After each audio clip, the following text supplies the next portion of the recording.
100 beses na mas comfortable sa China kaysa sa Pilipinas. Isang kasinungalingan pala ang lahat. May isang lalaki na paulit-ulit na sinasabing nahuhuli na ang Pilipinas. Ang teknolohiya raw sa China ay mas angat. Ang bilis, ang laki, lahat ng aspeto ay nilampasan na ang Pilipinas. Buong puso niya itong pinaniwalaan. Ngunit isang araw nang isama niya ang kanyang pamilya pabalik doon, ang kanyang matibay na paniniwala ay nagsimulang gumuho sa loob lamang ng ilang oras. Ang kakaibang pakiramdam sa airport, ang hindi kapanipaniwalang tanawin sa siyudad, at ang isang malaking pagkakaiba na napansin niya sa hapagkainan. May mali. Mula sa isang katagang iyon, nagsimulang magbago ang lahat. At higit sa lahat, ang simpleng salita mula sa kanyang inosenteng anak, mas panatag ako sa Pilipinas. Ang nga salitang ito ang tuluyang dumurok sa lahat ng kanyang pinaniniwalaan. Bakit niya iyon naramdaman? Ano ang pinakaiba? At alin nga ba ang tunay na maunlad na bansa? Sa kwentong ito, ibabahagi namin ang tunay na lakas na Pilipinas na madalas nating nakakalitaan at ang nga nakakagulat na katotohanan na karaniwan sa ibang bansa ngunit hindi napag-usapan dito. Sa pagtatapos nito, tiyak na mapagtatanto mo, hindi ang Pilipinas ang nahuhuli. Bago magsimula ang kwento, huwag kalimutang mag-subscribe at i-click ang like button. Sa ganitong paraan, automatikong lalabas ang nga video na angkop para sa iyo. Kapag binindot mo ang like button, lalabas din ang hype button sa ilalim nito, kaya sana ay suportahan ninyo kami sa pamamagitan ng pagpindot din dito. Isang araw, sa isang simpleng usapan, nakaramdam ako ngang matinding pakailang. Isa sa mga kasamahan ko sa trabaho, habang nakahalukip-kip, ay buong kumpiyansang nagsabi, sa totoo lang, huling-huli na talaga ang Pilipinas, no? Kahit na parang simpleng komento lang iyon, naramdaman ko ang biglang pabigat ng hangin. Napatuloy siya sa pagsasalita, sa China, halos hindi na kami gumagamit ng cash. Pwedeng sumakay ng tren gamit ang facial recognition, at lahat ng bibilhin mo, isang smartphone lang, tapos na. Dito sa Pilipinas, nagtatap pa rin kayo ng card, diba? Tahimik lang akong nakikinig. Sa tono ng kanyang pananalita, walang bahid ng pag-alinlangan, na parabang sigurado na kung sino ang panalo at talo. Sa isip niya, ang Pilipinas ay bansa ang nakaraan, at ang China ang simbolo ang hinaharap. Tila nabuo na sa kanyang isipan ang ganitong pananaw. Toto naman, hindi mali ang mga sinasabi niya. Sa usapin ng cashless payments at paglaganap ng digital technology, kahanga-hanga talaga ang bilis ng China sa buong mundo. Ngunit sa kanyang paraan ng pagsasalita, hindi ito paghahambing kundi isang hatol. Huli na ang Pilipinas. Ang nga salitang iyon ay tila nagbabalewala sa lahat ng iba pang bagay. Pagkatapos ang ilang sandali, marahan akong nagtanong, pero kumusta naman ang kaligtasan at katiwasayan sa pamumuhay? Walang kahit isang segundo ang pag-isip, tumawa siya at sumagot, naku, lumang kuwento na yan. Ibang-iba na ang China ngayon. Umunlad na ang ekonomiya. At ang sanitation management, pabuti ng pabuti. Masyado lang kasing luma ang imahe na ipinapakita ng media sa Pilipinas. Walang bahid ng paalilangan sa kanyang sagot. Sa halip, may diin na parabang sinasabing mali ang pananaw na mataga Pilipinas. Hindi na ako nasalita pa. Tahimik ko na lang na ibinali ang aking tingin sa screen ng computer. Ngunit sa aking isipan, may isang tanong na nanatili. Totoo nga ba? Siya ay isang taong ipinanganak at lumaki sa China, at matagal nang nagtatrabaho sa Pilipinas. Mahusay siya sa trabaho, matatas magsalita ng Filipino, at hindi mababa ang tingin sa kanya ng kasamahan. Gayunpaman, tila kulang ang pakiramdam na siya inakaugat na sa Pilipinas. Bagamat dito siya nagtatrabaho, tila laging may ibang lugar na tinitignan ang kanyang puso. Ganon ang impression ko sa kanya, ang kanyang makuwento ay hindi lang sa opisina naririnig. Sa makainan, sa masimpleng kuwentuhan, kapag napunta ang usapan sa China, hindi na siya mapipigilan. Mas marami ang linya ng subway sa Beijing kaysa sa Maynila. Ang laro sa China, world class na? No, ang tunay na lutuing sino ibang-iba sa nandito sa Pilipinas. Bawat isa sa mga sinasabi niya ay puno ng pagmamalaki at katiyakan. At sa huli, ang lahat ng kwento niya ay laging nauwi sa isang konklusyon, talagang mas magaling ang China. Sa tuwing naririnig ko iyon, nakakaramdam ako ng kakaibang pakiramdam. Hindi ito pagnanais na tumutol o pagnanais na itanggi. Mayroon lang akong pakiramdam na may kulang, isang pakailang. Hindi ba't may mabagay na hindi masusukat ng teknolohiya at bilis lamang? Ngunit noong mapanahong iyon, hindi ko pa may satinik kung ano iyon, Ang sigurado lang ay isa, sa kanyang isipan, desidido na ang sagot. Huli na ang Pilipinas. Ang paniniwalang iyon ay hindi natitinak at malalim na nakaugat sa kanya. Sa tuwing nakikinig ako sa kanya, parang isang perpektong kwento ang aking naririnig. Walang pag-aalinlangan, walang duda, isang malakas na paniniwala na tumuturo sa isang direksyon. Para itong isang perpektong tanawin na maingat na niliha, hindi ang mismong katotohanan. Ang China na kanyang ikinukuwento ay laging pareho, nagtatasang magusali, walang tigil na urban development, isang lipunan kung saan lahat ay nabubuhay gamit ang isang smartphone. At ang lahat ng ito ay batay sa paniniwalang mas magaling ito kaysa sa Pilipinas. Isang araw, napatanto ko, sa mga kwento niya, halos walang kasamang personal na karanasan mula sa kasalukuyan. Matagal na siyang hindi umuwi sa China. Dahil sa mga travel restrictions, ilang taon na siyang hindi nakakatapa sa sariling bayan. Ngunit patuloy pa rin siyang nasasalita ng may buong kumpiyansa, malinaw ang dahilan. Ang pinakabagong impormasyon tungkol sa China ay patuloy na dumarating sa kanya. Social media, mga video, balita ang ipinapakita sa mga ito ay ang pinakamakinang at pinakamaunlad na bahagi lamang. Mga bagong tayong higanteng gusali, makabagong digital technology, ang mabilis na pag-unlad ng nga siyudad. Totoo bahagi ito ngang katotohanan. Ngunit kasabay nito, ito ay isang piniling katotohanan. Habang nakikinig sa kanya, nagsimula akong mag-isip, baka hindi ang China ang tinitinan niya, kundi isang ideal na China. Ngunit hindi ko ito sinabi. Dahil sa kanyang isipan, ang ideal na iyon ay naging katotohanan na. At ang epektong ito ay tahimik ngunit tiyak na kumakalat sa kanyang pamilya. Lalo na ang kanyang anak, na nakakuha ng aking pansin. Bata pa ito at hindi pa nakakapunta sa China. Ngunit sa tuwing naririnig niya ang nga kwento ng kanyang ama, kumikinang ang kanyang nga mata. Ganun ba talaga kagaling sa Beijing? Mas malaki pa sa Maynila? Ang pagaindun, ganun ba kalaki ang pagkakaiba? Sa bawat tanong, walang pag-alinlangan siyang sumasagot, hindi mo may kukumpara. Sa tuwing naririnig ito ng bata, ang imahe ng China sa kanyang isipan ay lalong lumalaki at nagiging espesyal. Sa kalaunan, tila hindi na ito isang tunay na bansa, kundi isang mundo ng pangarap. Habang pinapanood ko sila, nakaramdam akong kaunting pagtataka. Ang nga tao, kapag hindi pa nila nakikita ang isang bagay, mas lalo nilang ginagawang maganda ito sa kanilang imahinasyon. At minsan, ang imahinasyong iyon ay nagiging mas makapangyarihan pa kaysa sa katotohanan. Ang China na patuloy na lumalaki sa kanyang isipan ay marahil ganun din, dahil walang aktwal na karanasan, walang mga negatibong bagay na pumapasok. Kaya naman, ang ideal ay nananatiling puro, malakas at malinaw. At ang resulta nito ay ang kanyang hindi natitina na mga salita, mas maulat pa kaysa sa Pilipinas. Naalala ko ang masalitang iyon at tahimik na nag-isip.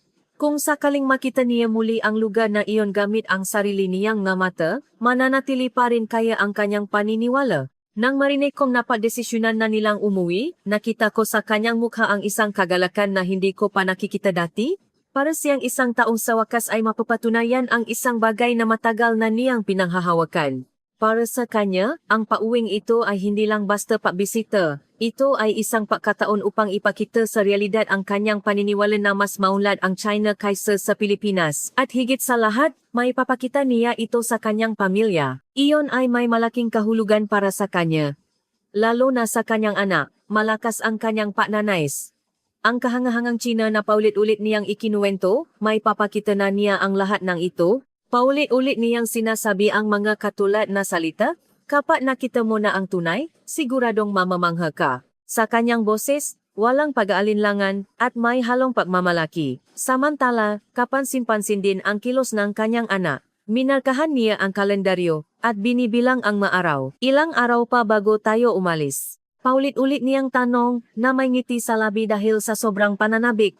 Ikinuwento pa raw niya ito sa kanyang nga kaibigan sa eskwela. Pupunta kami sa China. Ang ganda raw dun. Ang kanyang masalita ay puno ng dalisay na pananabik para sa isang mundong hindi pa niya nakikita. Para siyang papunta sa isang kaharian mula sa isang kwento. Habang pinapanood ito, lalo siyang naging kumpiyansa. Hindi mali ang nga sinasabi ko, sa katunayan, mapapatunayan ko na ito, ang paniniwalang iyon ay lalong tumibay sa kanya. Ngunit sa gitna ng lahat ng ito, may isang taong medyo iba ang ekspresyon, ang kanyang asawa.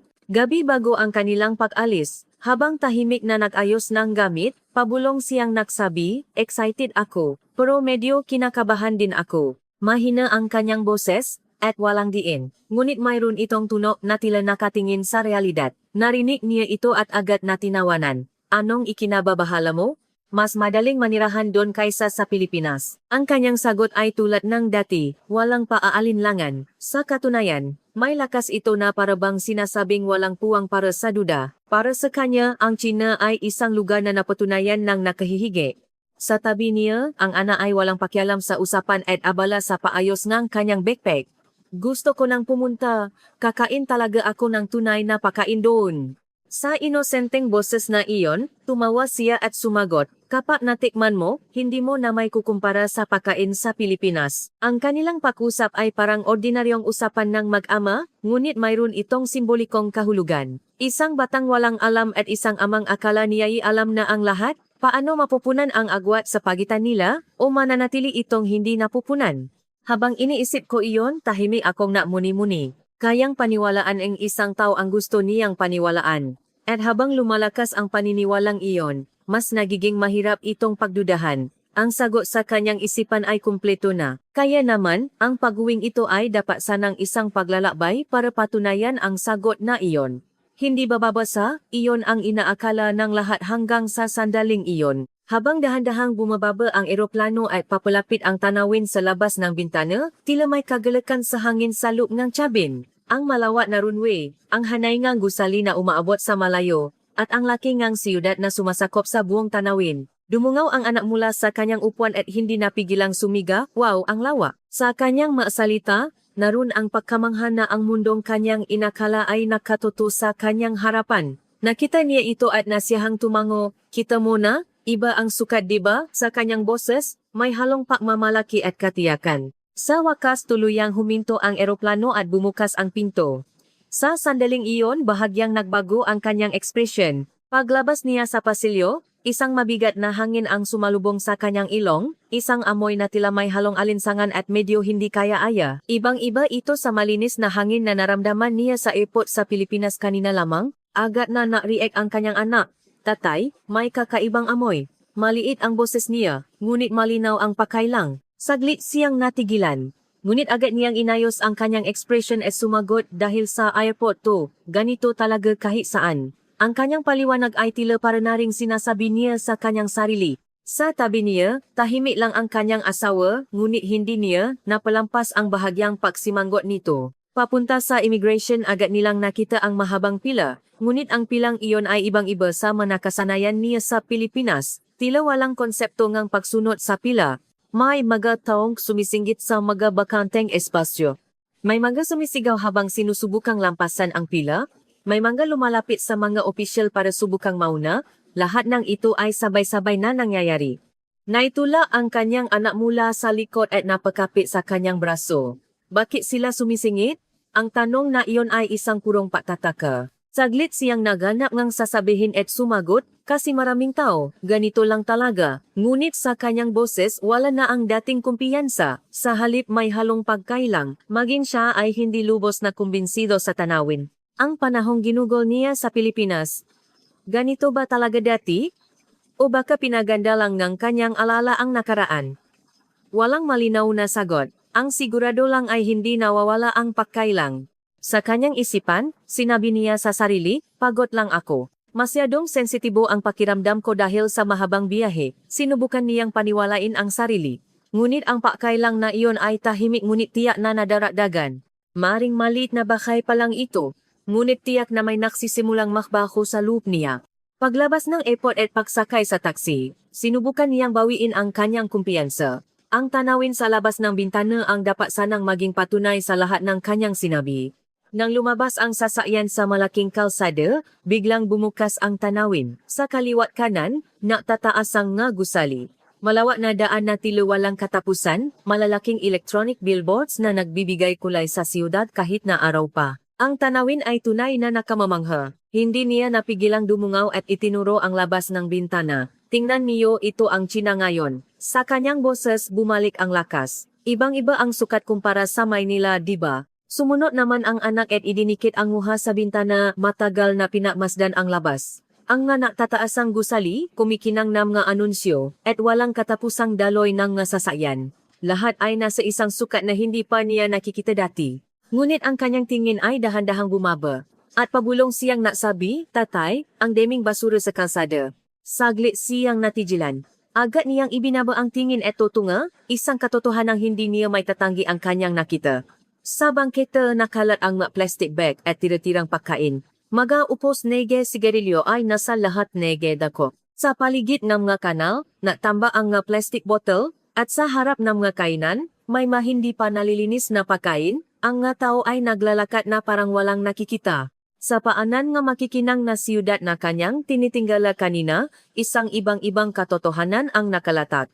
Agad siyang nahanap ng sasabihin at sumagot, "Marami kasing tao." Ibig sabihin lang niyan, masiglang lugar. Ngunit sa paliwanag na iyon may halong pilit.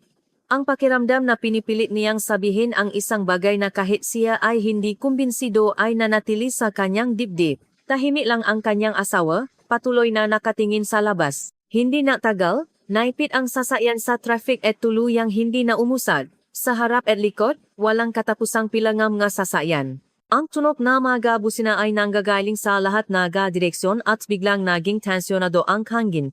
Sa kabilang linya, isang sasakyan ang pilit na sumisingit habang ang isa naman ay sinusubukang harangan ito, nakatinginan sila na parang makbabanggaan. Maging ang driver ay hindi na may tago ang inis, binuksan ang bintana at sumigaw sa labas. Ang kanyang boses ay magaspang, at tila bahagi na ang pang-araw-araw na buhay. Nagulat ang anak sa nangyari at dahan-dahang sumandal sa kanyang braso, wala siyang masabi. Habang pinapanood ang tanawin, biglang may pumasok sa kanyang isipan. Ang pang-araw-araw na buhay sa Pilipinas. Ang mga tren na dumarating sa tamang oras, ang mataong tahimik na pumipila, ang tanawin sa umaga kung saan walang sumisigaw at mayos ang daloy ng lahat. Ito ay isang tanawin na dati ay napaka-ordinaryo kaya't hindi niya ito itinuring na espesyal. Ngunit ngayon, ang alaalang iyon ay tila isang pangyayari mula sa ibang mundo. Hindi malaman kung gaano katagal ang lumipas, nang sa wakas ay unti-anting umusad ang sasakyan. Mahinang sinabi ngang anak, "Ang nga taksi sa Pilipinas, hindi ganito kadumi, no?" Sa masalitang iyon, saglit niyang ipinikit ang kanyang nga mata. Sa loob ng sasakyan, nanunuot ang amoy ng sigarilyo. Sa upuan, may mga mansa na hindi malaman kung saan galing. Sa sahig, nakalat ang mga papel at balat ng pagkain. Ito ay isang katotohanang hindi may tatanggi. Ngunit wala siyang sinabi. Pakiramdam niya, kapag nagsalita pa siya, unti-unting guguho ang lahat ng kanyang pinaniniwalaan. Isang bagay lang ang mahina niyang sinabi, "Malapit na tayo." Ang boses na iyon ay tila para sa kanyang sarili. Sa loob niya, may isang bagay na tiyak na nagsisimulang mayanig. Habang papalapit ang teksi sa kanilang destinasyon, isang hindi may paliwanag na bigat ang nanatili sa kanyang dibdib. Ilang oras lang ang nakalipas, puno siya ng kumpiyansa. Ngunit ngayon, ang paniniwalang iyon ay unti-unting nawawalan ng hugis. Gayunpaman, sinusubukan pa rin niyang manindigan. Bahagi lang ito, ang siksikan sa siyudad, kahit saan naman ganyan. Paulit-ulit niyang sinasabi ito sa kanyang isipan, ngunit ang katotohanan ay tahimik na tumututos sa mga salitang iyon.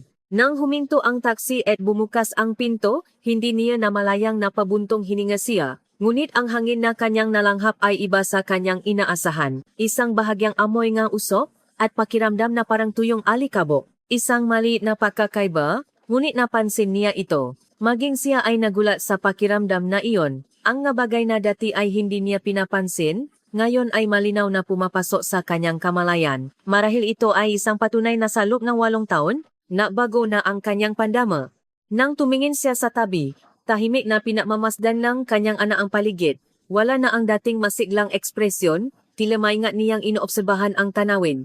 Sa sandaling napansin niya ang pagbabagong iyon, isang maliit na kirot ang dumaan sa kanyang dibdib. "Ipapakita ko sa kanya ang tunay na galing." Ang masalitang pauli-uli niyang sinabi ay tahimik na umalingaw-ngaw sa kanyang isipan. At kung ano ang imahingang tunay na galing na iyon ngayon, nang maisip niya iyon, sa unang pagkakataon ay malinaw niyang natanto na ang kanyang paniniwala ay nagsisimula ng mayani. Mahinang nagsalita ang anak, medyo nakakatakot yung taksi kanina. Napakaliit ng nga salitang iyon, ngunit naroon ang tapat na damdamin. Saglit siyang natigilan, at mahinang sumagot, "Masasanay ka rin." Ngunit sa sagot na iyon, wala na ang dating lakas. Sa halip, tila kinukumbinsi niya ang kanyang sarili. Totoo nga ba? Ang tanong na iyon ay paulit-ulit na lumilitaw sa kanyang isipan. Dati, walang paalinlangan siyang magsasabi. Mas maunlad ang China, ngunit ngayon, hindi na niya kayang sabihin ang salitang iyon ng may parehong diin. Marahil ito ay isang maliit na pagbabago, ngunit tiyak na may nagsisimulang gumuho sa loop niya. At ang paguhong iyon ay hindi halata sa labas, kundi tahimik na kumakalat mula sa loop. Maari niyang balewalain, ngunit hindi niya ito mabubura. Ang ganitong pagkailang ay patuloy na nanatili sa kanya. Noong panahong iyon, hindi pa niya alam. Ang maliit na pagyanik na ito ay hahantong sa isang malaking pagbabago. Sa sandaling bumukas ang pinto ng kanilang bahay, tila gumaan ang bigat na kanyang nararamdaman. Nakatayo ron ang kanyang ina na may edad na. Medyo lumiit ang kanyang laikot at pumayat ang kanyang nga braso. Ngunit ang init sa kanyang muha ay hindi nagbago. Nandito na kayo. Sa isang salitang iyon, tila napunan ang mahabang panahon ng pakawalay. Nang makita ng kanyang ina ang mukha nga apo, naging malumanay ang kanyang nga mata. Ang laki mo na, sabi niya habang iniabot ang nga braso. Medyo nahihiyaman, pumasok ang bata sa kanyang yakap. Habang pinapanot ang tekpong iyon, isang matagal nang nawawalang kapanatagan ang gumalot sa kanyang puso. Ang pakailang sa airport, ang nga nakita sa siyudad sa sandaling iyon, tila lahat ay nawala. Pagpasok sa sala, nakahain na ang pagkain sa mesa. Makulay na ginisang gulay, umuusok na sabaw ng isda, at manok na maingat na pinasingawan. Lahat ay mapakaing kinalakihan niya. Wala namang espesyal, sabi nga niyang ina habang inaayos ang nga plato. Bawat kilos niya ay may dalang alaala. Kinuha niya ang chopsticks at unang tinikman ang ginisang gulay. Inaasahan niyang pareho pa rin ang lasa. Ngunit sa unang kagat, nakaramdam siyang bahagyang pagkailang. Isang lasang mapait na tila may sumasabit. Iba ito sa lasang kanyang naalala. Guni-guni ko lang siguro, naisip niya at kumain muli. Ngunit parehong pakiramdam ang nanatili. Sunod niyang tinikman ang sabaw ng isda. Ang itsura ay pareho, ang usok, ang amoy ay pamilyar. Ngunit ang lasa na kumalat sa kanyang bibig ay malinaw na iba. Kaysa sa linamnam, isang artipisyal na lasa ang nangingibabaw. Saglit niyang ibinaba ang chopsticks. At agad niyang sinabi sa sarili, pagod lang ako. Humina siguro ang panlasa ko sa biyahe. At muli siyang kumain. Ngunit ang anak na nasa tapat niya ay mahinang nagsabi, may kakaibang lasa ito. Sa mga salitang iyon bahagyang huminto ang kanyang kamay. Napatuloy ang anak parang gamot. Ang paglalarawan ay napakadiretso at tumpak. Agad siyang sumagot, pagod ka lang kaya ganyan ang pakiramdam mo. Medyo tumaas ang kanyang boses, na para bang kailangan niyang itanggi ito. Hindi kumbinsido ang anak, ngunit hindi na naksalita pa. Dahan-dahan na lang siyang kumain, sa tabi niya, tahimik ding kumakain ang kanyang asawa. Ngunit sa mukha nito may bahid ng pakailang na hindi niya napalampas. Walang nagsasalita, ngunit tila pare-pareho ang kanilang nararamdaman, iyon ang pakiramdam sa hapag-kainan. Pagkatapos kumain habang naglilipit ang kanyang ina, mahina itong nagsabi, ang nasangkap ngayon kailangan talagang hugasan ng mabuti, natural ang kanyang pagkakasabi. Na parabang walang espesyal sa sinabi niya. Ngunit ang salitang iyon ay tumata sa kanyang isipan. Ganun ba? Maikli niyang sagot, ngunit hindi na niya pinaisipan pa ang kahulugan. Isang pakiramdam lang na may sumasabit ang nanatili. Isang lugar na dapat ay pamilya, isang hapag-kainan na dapat ay nabibigay kapanatagan, ngunit may bahagyang pagkakaiba. Ang pagkailang na iyon, hindi niya may satinik, ay tahimik na naipon sa loob niya. At hindi pa niya alam na ang maliit na pagkailang na ito ay hahantong sa isang mas malaking katotohanan. Kinaumagahan, nang magising ako, napansin kong kakaibang gising ang aking isipan. Kahit napagod pa, malinaw na bumabalik sa aking isipan ang mga nangyari kahapon. Ang pagkailang sa airport, ang natanawin sa siyudad, at ang bahagyang pagkakaiba sa hapag-kainan. Lahat ay nagsisimulang magduktong-duktong. Bumangon ako at tahimik na naisip, guni-guni ko lang ba talaga iyon? Pauli-ulit na tanong sa aking sarili. At napatanto ko, hindi ko ito maaring hayaang manatiling malabo. Kung tama ang aking hinala, kailangan ko itong kumpirmahin. At kung mali ako, kailangan ko itong aminin. Nagdesisyon ako mismo ang alam. Pumunta ako sa kusina at nakita kong naghahanda ng almusal ang aking ina. Pupunta ako sa palengke, sabi ko. Medyo nagulat siya, ngunit tumango rin, malapit lang dito, madali mong makikita. Narinig ko iyon at tahimik na umalis. Paglabas, mabigat ang hangin. Ang ingay ng mga tao, tunog ng mga sasakyan, ang galaw ng siyudad lahat ay nagahalo, lumilikhang ng parehong mabigat na pakiramdam tulad kahapon. Habang naglalakad, iniisip ko ang lugar na aking pupuntahan, ang palengke. Sinasabing dito makikita ang tunay na mukha ng isang bansa. Hindi ito tourist spot, hindi anunsyo. Ito ang hubad na pang-araw-araw na buhay. Kaya naman, naroon dapat ang sagot. Pagkatapos ng ilang sandali, narinig ko ang ingay mula sa malayo, siga ng nga nagtitinda, tawaran, tunog ng nga kargador. Lahat ay nagsasama-sama, na parang isang malaking nilalang na may sariling pulso. Pagtayo sa pasukan, saglit akong huminto. Sa harapan ko, tamba-tamba ang makukulay na gulay. Sa mga aquarium, lumalangoy ang nga isda. Ang karne, nakabitin ng buo-buo. Ang tanawin ay puno ng buhay. Ito ang tunay, naisip ko. Iba sa maayos na supermarket sa Pilipinas. Mas toto, mas direkta. Nakaramdam pa ako ng kaunting nostalgia. Ngunit hindi natagal ang pakiramdam na iyon. Unti-unti may iba akong napansin. Nang tumingin ako sa sahi, nakalat ang mga pinabalatan ng gulay at lamang look ng isda. Mga prutas na natapakan at nadurok, tubig na hindi umagos, at isang kakaibang amoy. Hindi ko namalayang napahinto ako. Ang matao ay walang pakialam. Naglalakat sa ibabaw nito. Walang nagugulat, walang pumapansin. Iyon ang normal na tanawin dito. Pinilit kong ayusin ang sarili at pumunta sa tindahan ng gulay. Mula sa tamba na repolyo, kumuha ako ng isa.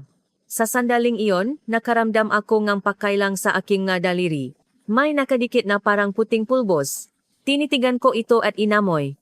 Isang matapang na amoy. Hindi ito amoy lupa. Mas artipisyal na parang tumutusok. Tinanong ko ang tindera, ano po ito? Ang sagot niya ay napakasimple. Hugasan niyo lang po, ayos na yan. Sa isang salitang iyon natigilan ako, hugasan lang ayos na. Ang nga salitang iyon ay tila may bigat. Sa Pilipinas, kapag bumibili ako ng gulay, naisip ko ba ang ganitong bagay? Matagal akong nakatayo doon. Ngunit hindi ako pwedeng umatras. Pumili ako ng ilang gulay at pumunta sa tindahan ng karne. Mula sa manakahilarang baboy, kinuha ko ang isang magandang tingnan. Sa sandaling iyon, muli akong nakaramdam ng pakailang, kakaibang lambot, at nang diinan ko ang daliri, lumabas ang tubig. Hindi ito pakiramdam nga sariwang karne. Naalala ko ang isang balita na napanood ko dati, karne na ini-injectan ng tubig para bumigat, malinaw na bumalik sa aking isipan ang imahe na iyon. Hindi kaya? Naisip ko, ngunit wala akong paraan para makasiguro. Binili ko pa rin ito. Panghuli, pumunta ako sa tindahan ng isda. Sa aquarium, may mga isdang lumalangoy. Kakarating lang po ngayong umaga. Sabi ng tindera, ngunit nang sumilip ako, napasinghap ako. Malabo ang makamata na isda. Ang kulay nga hasang ay hindi matingkat na pula, kundi medyo nangingitim. Malinaw na iba ito sa mga pamantayan ng sariwang isda na natutunan ko sa Pilipinas. Matagal akong nakatayo doon, at tahimik na pumili ng isang isda at umalis. Dala-dala ko ang maraming sangkap, ngunit ang bigat nito ay hindi lang bigat ng pinamili. Duda, pakailang, at isang katotohanang ayaw kong aminin. Lahat ng iyon ay pasan-pasan ko habang pauwi. Pag-uwi at pagtayo sa kusina, matagal akong hindi nakagalaw. Habang tinitingnan ang nga sangkap, maraming tanong ang umikot sa aking isipan. Tama ba talaga ito? Ang nga bagay na dati ay hindi ko pinagudahan, ngayon ay kailangan kong suriin. Dahan-dahan kong binuksan ang gripo at sinimulang hugasan ang magulay. Sa unang banlaw, ang malinaw na tubig ay biglang lumabo. Kulay itim, na parang putik, o iba pa, tahimik akong napalit ng tubig at nahugas muli. Ngunit kahit ilang beses, hindi luminaw ang tubig. 3 beses, 4 na beses, hindi nawala ang labo. Napahinto ako. Sa Pilipinas, hindi kailanman nangyari ito. Isang banlo lang, malinis na, uyon ang normal. Ngunit ang nasa harapan ko ay ibang-iba. Kinuha ko ang repolyo at naalala ang puting pulbos. Ang matapang na amoy, at ang sinabing hugasan lang, ayos na. Lahat ay nagduktong-duktong. Natatanggal ba talaga ito? Nang maisip ko iyon, nanlami ako. Baka sa ibabaw lang ang nahuhugasan, ngunit may nakapasok na sa loob. Narinig ko ang boses ng aking ina mula sa likod. Hindi pa sapat yan. Paglingon ko, normal lang ang kanyang itsura. Kailangan mong hugasan ng 10 beses. Natigilan ako, 10 beses. Iyon pala ang normal sa bahay na ito. Tahimik akong nakpatuloy sa pagbuhos ng tubig. 1, 2, 3 beses. Habang dumadami unti-unting lumilinaw ang tubig. Ngunit hindi kailanman naging ganap na malinaw. Habang tinitignan iyon na simula kong maintindihan hindi ito espesyal na kaso. Dito, ito ang pamantayan, hindi lang gulay. Ang karne ay may pakailang din. Pagiwa, lumabas ang tubig. Paprito, lalong umapaw ang tubig sa kawali. Ang nawawala ay tubig, hindi ang linamnam ng karne. Naalala ko ang naramdaman ko kahapon. Iyon nangakaya. Bulong ko sa sarili, pati ang isda.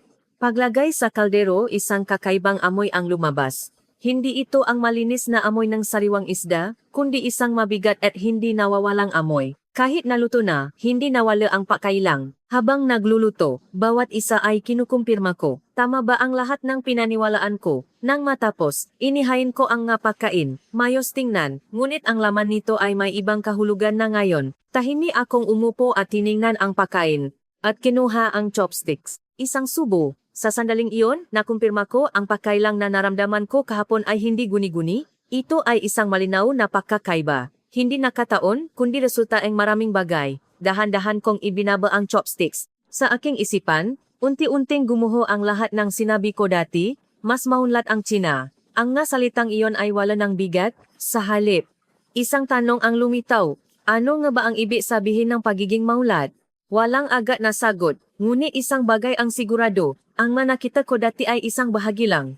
At sa likod nito, may katotohanang ayaw kong tingnan. Tahimik kong sinimulang tanggapin ang katotohanang iyon. Habang nakaharap sa mga pagkaing nakahain, matagal akong hindi nakagalaw. Mayos ang isura, maganda ang kulay, ngunit malinaw kong naramdaman na iba na ang kahulugan nito kumpara kahapon.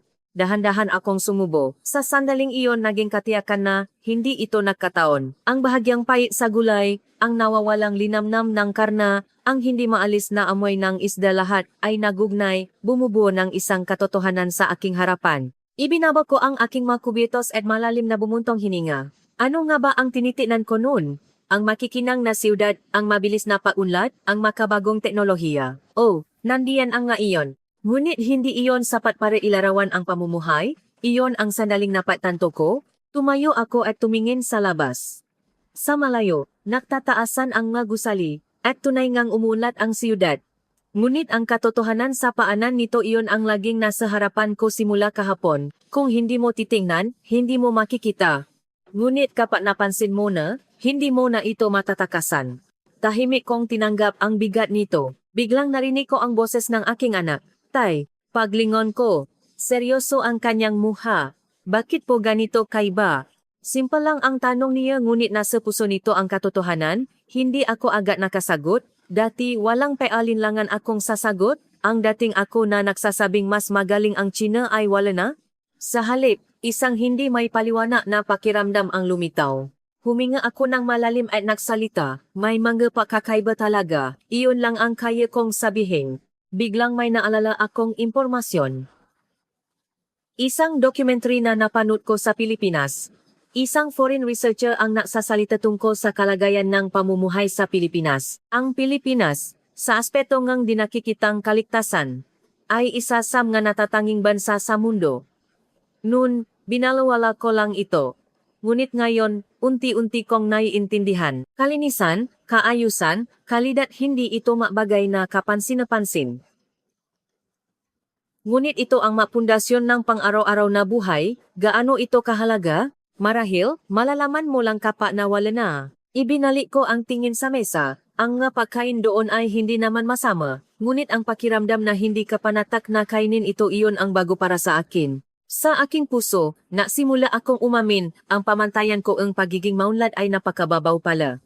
May mabagay na hindi masusukat ng teknolohiya, mahalagang hindi may papakita na numero, at marahil, iyon ang tunay na mahalaga. Dahan-dahan kong hinarap ang kaisipang iyon, hindi ko na ito may lalarawan sa simpleng salita. Isang tiyak na pagbabago ang nangyayari sa look ko. Nang hapong iyon, lumabas akong mag-isa. Sa loob ng bahay, tila nakukulong ang aking isipan, kaya gusto kong lumayo ng kaunti at tingnan muli ang siyudad na ito. Habang naglalakad, inalala ko ang lahat ng nangyari.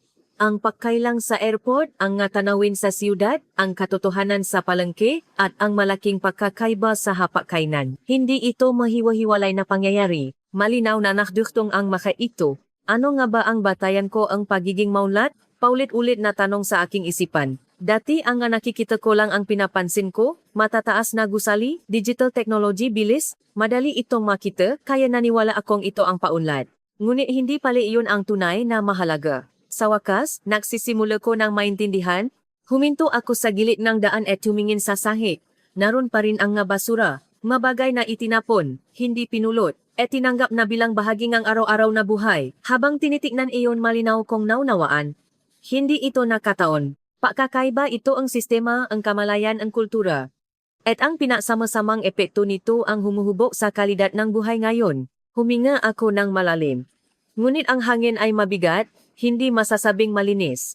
Sa sandaling iyon, isang imahe ang pumasok sa aking isipan, isang umaga sa Pilipinas, magataong tahimik na nakapila sa platform nege istasyon nege tren. Walang nagtutulakan, walang sumisingit, naghihintay lang ng kanilang pagkakataon.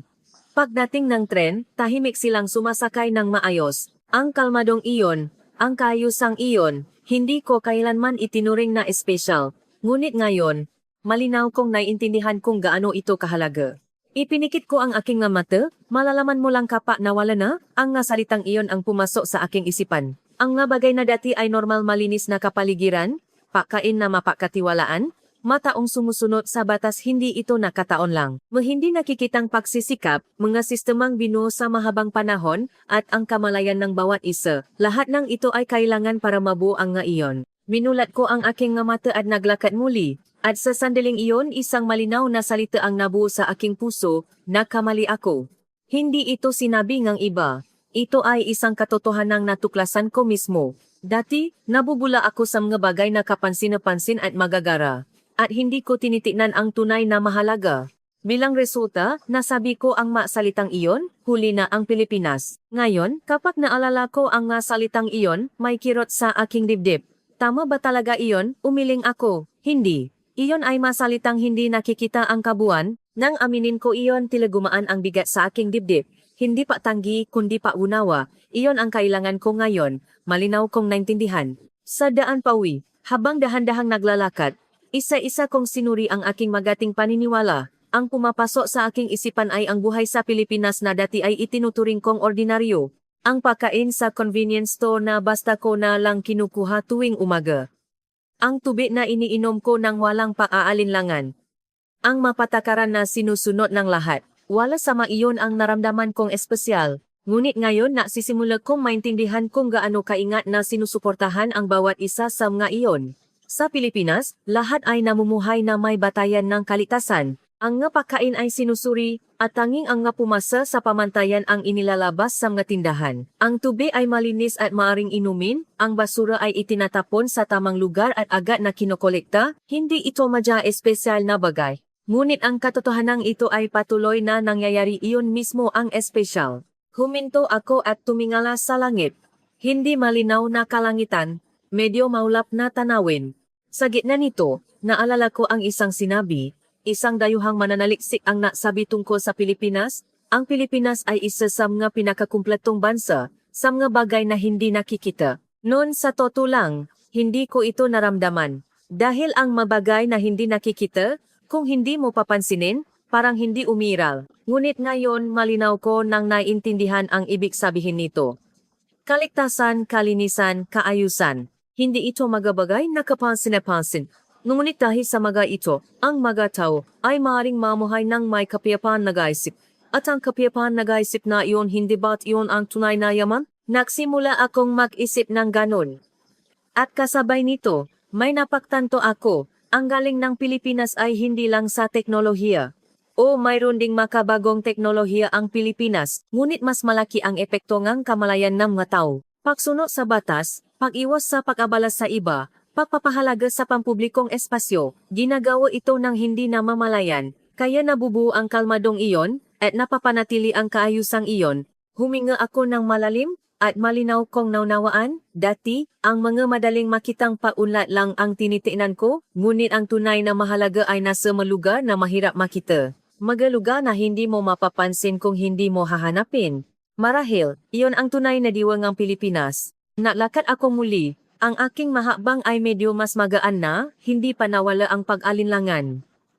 Ngunit mayroon akong pakiramdam na may isang bagay na nagsisimulang luminaw sa loob ko. At tila papalapit na ako sa sagot na nasa dulo nito.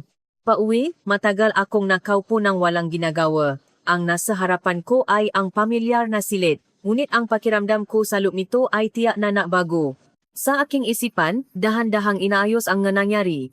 At sa gitna nito, may isa pa akong malinaw na naalala, ang isang documentary na napanood ko sa Pilipinas. Doon madayuhang mananaliksik at mamamahaya ang nagsasalita tungkol sa Pilipinas. Noon pinakinggan ko lang ito na parang hindi para sa akin. Ngunit ngayon, bawat salita ay tumatagos sa aking puso bilang isang katotohanan. Ang Pilipinas, sa aspetong katatagan ng kapaligiran sa pamumuhay, ay isang natatanging bansa sa mundo. Ang nagsabi nito ay isang European urban researcher. Napatuloy siya, maraming bansa ang nagsasakripisyo ng isang bagay kasabay ng pagunlad. Ngunit ang Pilipinas ay napapanatili ang balanseng iyon sa napakataas na antas. Noon, sa totoo lang, hindi ko lubos na naunawaan ang ibig sabihin nito. Ngunit ngayon, malinaw ko nang naiintindihan kung ano ang tinutukoy niya. Hindi lang pag-unlad, hindi lang kahusayan, ang pagsuporta sa mismong buhay iyon ang tiyak na mayroon sa Pilipinas. Sa ibang bahagi, isang turista ang nagsabi, sa Pilipinas, maari kang mamuhay ng panatak at walang iniisip. Ang nasalitang ito, dati ay napaka-ordinaryo kaya't hindi tumatak sa akin. Ngunit ngayon, lubos kong naiintindihan ang kahulugan nito. Ang mamuhay ng walang iniisip ay nangangahulugang hindi mo kailangang laging mag-alala sa panganib at pangamba. Hindi maalala sa pagkain, hindi maduda sa tubig, hindi kailangang maingat sa mga tao sa paligid. Ang kapaligiran kung saan naroon ang lahat ng ito ay hindi ordinaryo. Sa katunayan, sa buong mundo, ito ay napakabihira. Ang katotohanan ito ay tinanggap ko lang bilang normal, kaya hindi ko napansin ang halaga nito. Naalala ko pa ang sinabi ng isang dayuhan. Ang Pilipinas ay hindi magara. Pero kapag nakatira ka na dito, mahirap nang bumalik sa ibang bansa. Ang dahilan na ibinigay niya ay hindi kaginhawahan o teknolohiya, kapanatagan. Isang salita lang. Inihambing ko ang nga salitang iyon sa aking kasalukuyang sitwasyon. O dito may malalaking gusali, may maulat na siyudad. Ngunit kung tatanungin kung mari kang mamuhay ng panatak, may paalinlangan. Ang pagkakaibang iyon ang nagsasabi ng lahat. Huminga ako ng malalim. Dati, tinitingnan ko ang nga bagay sa simpleng panalo-talo. Numero, sukat, bilis mahalaga ang nga iyon. Ngunit hindi lang iyon ang nagtatada ng halaga ng isang bansa. Sa halip, ang mga bagay sa likod nito ang siyang tunay na diwa. Ipinikit ko ang aking mga mata, at naalala ko ang nga salitang paulit-ulit kong sinasabi, huli na ang Pilipinas. Ang mga salitang iyon ay wala ng dating kahulugan. Sa halip, sa akin ngayon, ibang-iba na ang tuno nito. Iyon ay isang hatol na nakatingin lang sa ibabaw. Isang mababaw na konklusyon na hindi nakikita ang kabuuan. Nang aminin ko iyon, tila gumaan ang aking dibdib. At kasabay nito, isang katiyakan ang nabuo, ang Pilipinas ay hindi nahuhuli. Ito ay malalim na umulat sa ibang paraan. Nang mapatanto ko ang katotohanan iyon, malaki ang ipinagbago ng aking pananaw sa mundo. Nang gabing iyon, tahimik kaming kumakain ng pamilya. Hindi kami gaanong nag-usap. Tila lahat kami ay may parehong nararamdaman. Nakahain ang pagkain, maayos tingnan. Ngunit malinaw kong naiintindihan na iba na ang kahulugan nito kumpara kahapon. Biglang ibinabang ng aking anak ang kanyang kubyertos at tumingin sa akin. Ang kanyang mukha ay seryoso, na hindi ko pa nakikita dati. Tay, mahina niyang sabi. Mas panatag ako sa Pilipinas. Sa isang salitang iyon, natigilan ako. Hindi ito isang salita para tumanggi. Sinabi lang niya kung ano ang kanyang naramdaman. Kaya naman, may bigat ito. Hindi ako agad nakasagot. Dati, walang paalilangan akong tatanggi. Hindi totoo yan, mas magaling ang China. Ang dating ako na nasasabi niyan ay wala na, nagpatuloy ang anak kasi. Hindi nakakatakot sa Pilipinas. Napakasimple nga salita niya, ngunit naroon na ang lahat. Hindi nakakatakot. Ibig sabihin, panatag, hindi kailangang maingat sa paligid, hindi kailangang maduda sa pagkain, hindi kailangang mangamba sa kapaligiran. Lahat na iyon ay kasama sa ibig sabihin niya.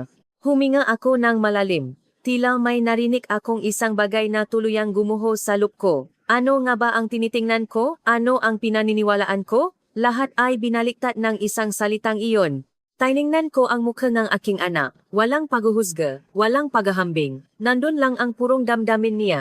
Ang inosenteng pananaw na iyon ang pinakamalapit sa katotohanan. Iyon ang naisip ko. Dahan-dahan kong binuksan ang aking bibig, ngunit walang lumalabas na salita. Sa aking isipan, lumitaw ang nga dati kong sinasabi, huli na ang Pilipinas. Paulit-ulit kong sinabi iyon. Ngunit ngayon, hindi ko na ito masabi. Dahil ang pundasyon nito ay gumuho na. Ibinago ko ang aking tingin, at sa wakas, nagawa kong magsalita. Siguro nga, napakaliit ng boses na iyon, ngunit kasama dito ang kahandaang aminin ang dati kong sarili, hindi paktanggi, kundi paktanggap. Sa sandaling iyon, naramdaman kong unti-unting natutunaw ang bigat sa aking dibdib. Hindi na naksalita pa ang anak, tumango lang siya at bumalik sa pagkain. Habang pinapanood ko siya, nakumbinsi ako, ito na ang sagot. Hindi ito komplikadong teorya, hindi numero. Isang bagay na mas simple at mas pangunahing. Kung panata ka ba o hindi, ang isang puntong iyon ang tunay na pamantayan ng kayamanan. Dahan-dahan kong itinaas ang aking mukha at sinimulan kong tingnan ang mundong ito sa ibang pananaw. Nang gabing iyon, tahimik akong nakatingin sa labas ng bintana. Sa malayo, nagtataasan ang nga gusali, at ang nga neon lights ay nagbibigay liwanag sa siyudad. O maunat dito, iyon ay isang katotohanang hindi may kakaila. Ngunit hindi ko na tinitinan ang tanawin na iyon tulad ng dati. Ang mabagay sa likod ng kislap na iyon, ang nakatotohanang naipon sa mga hindi nakikitang bahagi. Ngayong alam ko na ito, hindi ko na ito matanggap bilang simbolo ng kagalingan. Ipinikit ko ang aking mata, at naalala ko ang nga dati kong sinasabi, huli na ang Pilipinas. Paulit-ulit kong sinabi iyon. Ngunit ngayon, ang kahulugan nito ay tuluyan ng nabago. Umiling ako. Hindi. Hindi ang Pilipinas ang nahuhuli. Ako ang hindi nakakakita. Tinitingnan ko lang ang mabagay na madaling makita. Laki, bilis, gara, nakakaakit ang mga iyon, ngunit hindi lang iyon ang nagtatakdang ng kalidad ng buhay. Sa halip, ang tunay na mahalaga ay ang mga bagay sa likod nito. Ang kapaligiran kung saan maaari kang mamuhay ng panatak ang nga sistemang mapakatiwalaan, ang hindi nakasulat na kaayusan sa pagitan ng mga tao. Hindi ito nga bagay na kapansin-napansin, ngunit tiyak na sinusuportahan, nito ang buhay ng tao. At ang lugar kung saan naroon ang lahat ng iyon-iyon ang tunay na mayamang bansa. Sa wakas, naunawaan ko. Minulat ko muli ang aking mga mata at tiningnan ang siyudad sa gabi. Ang mga neon lights ay kumikinang pa rin. Ngunit ang liwanag na iyon ay hindi na isang absolutong halaga para sa akin. Sa halip, ang bagay na tahimik, hindi kapansin-pansin, ngunit tiyak na umiral ang kahalagahan na nga iyon ay mas malaki para sa akin. Noon akala ko ay huli na ang Pilipinas. Ngunit ngayon, malinaw ko masasabi, ang Pilipinas ay hindi nahuhuli, ito ay isang bansang umulat sa ibang dimensyon. Huminga ako ng malalim, ang nga alilangan sa aking dibdib ay tahimik na nawala, at ang naiwan ay isang kakaibang kapayapaan, pagmamalaki, hindi ito isang malaking bagay, hindi ito isang bagay na ipagyayabang. Isang bagay lang na tahimik na umiral sa loob ko. Tiyak kong naramdaman ang pakiramdam na iyon. At kasabay nito, isa pang kaisipan ang lumitaw. Ilan kaya ang nakakaalam sa halagang ito? Ang nga bagay na hindi na nakikita dahil sa sobrang pagiging normal. Kung maintindihan natin ito ngayon, hindi lang kapak nawala na, napakalaki siguro ngang kahulugan nito. Sa huli, tahimik kong naisip, ano nga ba ang tunay na maulat na bansa? Hindi ito isang bagay na kapansin-pansin. Sa halip, ito ay isang bagay na sinusuportahan ang buhay ng tao ng napakanatural na hindi na ito napapansin. Naroon ang tunay na halaga. At ang bansang may ganoong halaga iyon ang Pilipinas. Kamusta ang kwentong ito? Ibahagi ang inyong mahalagang opinion at komento. Patuloy kaming magbabahagi ng mga magagandang kwento tungkol sa teknolohiya, sining, at paggangan ng mundo sa Pilipinas, kaya huwag kalimutang ma-subscribe at i-click ang like button. Kapag pinindot niyo ang like button, lalabas din ang hype button sa ilalim nito, kaya sana ay suportahan ninyo kami sa pamamagitan ng pagpindot din dito. Maraming salamat sa panonood hanggang sa huli.